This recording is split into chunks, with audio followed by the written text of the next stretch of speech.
साथ रमजी लाइव देख रहे हैं आप। उपेंद्र कुशवाहा ने दिल्ली से पटना पहुंचते ही फोड़ा बड़ा सियासी बम।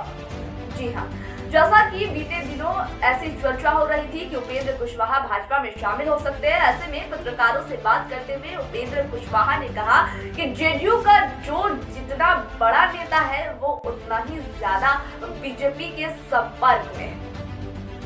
हालांकि इस दौरान उन्होंने किसी का नाम नहीं लिया, लेकिन जेडीयू में उनसे बड़े सिर्फ नीतीश कुमार और लल्लन सिंह हैं। या उन्होंने कहा बड़ा नेता। तो क्या उपेंद्र कुशवाहा ने इशारों में नीतीश कुमार और लल्लन सिंह का भाजपा के संपर्क में होने की बात कही है? ये एक सवाल है। उपेंद्र कुशवाहा ने कहा कि मैं दिल्ली में अपना इलाज करा रहा था, लेकिन बिहार में मेरा पोस्टमार्टम किया जा रहा था। उन्होंने कहा कि मैं दिल्ली एम्स में भर्ती था और बीजेपी के कुछ नेता मुझसे मिलने आ गए, तो क्या जुल्म हो गया? जा ही सकते हैं मिलने, हालचाल पूछने जा ही सकते हैं, इसमें बड़ी बात क्या थी? कुशवाहा ने कहा कि इसको बतंगड़ बना दिया गया। उन्होंने कहा कि मेरे व्यक्तिगत संबंध कई लोगों से है और वे अस्पताल में हाल जानने आए थे, तो क्या इसका राजनीतिक अर्थ निकाला जाना चाहिए?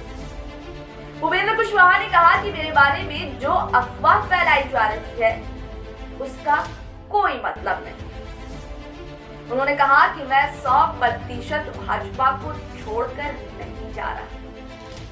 कुशवाहा ने कहा कि जब अटकलें लगाई जा रही थी कि वह पार्टी छोड़ने की योजना बना रहे हैं, तो उन्हें ऐसा लगा मानो कीर्ति जी मेरा पोस्टमार्टम किया जा रहा है। इस दौरान उन्होंने नीतीश कुमार के खिलाफ तीखा प्रहार किया है। दरअसल नीतीश कुमार ने कहा था कि कुशवाहा पहले भी 2-3 दफे पार्टी छोड़कर जा चुके हैं, इसलिए वो जो चाहे फैसला ले ले। इस पर उपेंद्र कुशवाहा ने कहा कि मैं किस बात का फैसला लूंगा और मेरे अलावा कौन दूसरा ये तय करेगा कि मैं कहां रहूंगा और कहां जाऊंगा। उन्होंने कहा कि किसी को ये तय करने का अधिकार नहीं है। उन्होंने आगे कहा कि इस मुद्दे पर मुख्यमंत्री नीतीश कुमार को मुझसे सीधे बात करनी चाहिए थी, लेकिन उन्होंने मीडिया से बात की। उपेंद्र कुशवाहा ने कहा कि मैं जेडीयू में हूं और जेडीयू को ठीक करूंगा। उन्होंने कहा कि हमारी चिंता का विषय है कि जेडीयू लगातार कमजोर हो रही है और मैं उसकी मजबूती के लिए लगातार प्रयास कर रहा हूं। उपेंद्र कुशवाहा ने कहा कि अगर पार्टी का कमजोरी को लेकर कोई बोल रहा है तो इसका अर्थ कुछ और नहीं निकाला जाए। उपेंद्र कुशवाहा ने कहा कि हमारी पार्टी जनता दल यूनाइटेड 2-3 बार बीजेपी के संपर्क में गई और फिर संपर्क से बाहर हो गई। उन्होंने कहा कि पार्टी अपनी रणनीति के हिसाब से जो आवश्यक होता है वो करती है। कुशवाहा ने आगे कहा कि जेडीयू बीमार है, इसे स्वीकारना होगा और जब स्वीकार करेंगे तभी तो इलाज होगा।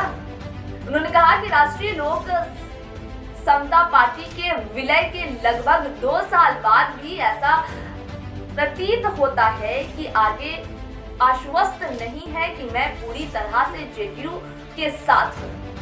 इस तरह उपेंद्र कुशवाहा ने जहां एक तरफ जेडीयू छोड़ने की अटकलों को खारिज कर दिया, तो दूसरी तरफ उन्होंने नीतीश कुमार और लल्लन सिंह पर इशारों में हमला बोलकर जेडीयू के अंतर्कलह को और बढ़ा दिया है। अब देखना यह है कि जेडीयू की आंतरिक राजनीति में आगे क्या देखने को मिल सकता है। खैर, ये रिपोर्ट यहीं तक थी। इस तरह की रिपोर्ट के साथ फिर होगी आपसे मुलाकात। दीजिए इजाजत, नमस्कार।